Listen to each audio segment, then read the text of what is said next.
এই হলো একটা দিচ্ছি শীতলক্ষ্যা নদীর কিছু দৃশ্য। সে বিকাল বিকাল টাইম।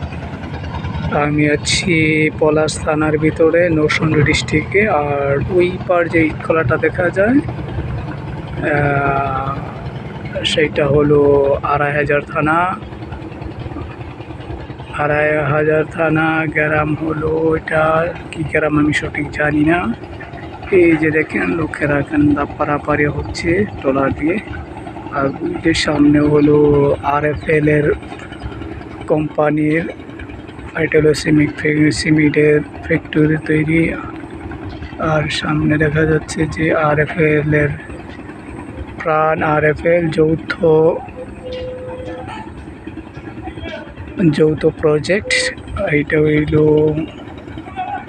এখানে একটা নতুন প্রজেক্ট হচ্ছে। পাশের নদীতে আছে ইটখলা। এই যে ইটখলা, এটা হলো শীতলক্ষ্যা নদীর দৃশ্য। ওই সামনে যেগুলি দেখছেন এটা হলো ভালো ব্রাড করার মেশিন। শীতলক্ষ্যা নদীর পাড়ে আমি দাঁড়ানো আছি।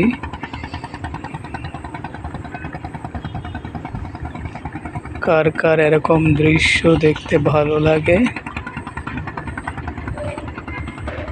আমার খুবই ভালো লাগে এরকম গ্রামাঞ্চলের শ্রেণীগুলি দেখতে এবং আঁকা বাঁকা মেঠো পথ দিয়ে হাঁটতে।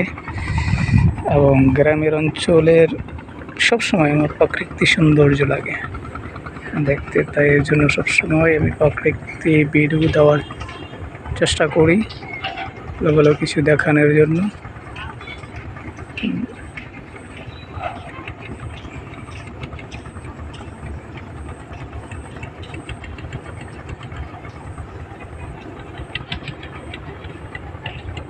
যেটা হলো বালু ভরাট করার থেকে তো হয়তো বালু বিক্রি করা হয়, এখান থেকে বালু রাখেন, থেকে বালু রেখে সম্ভবত এখানে বালু বিক্রি করা হয়। এটা হলো রাস্তা, একটা ঘাট।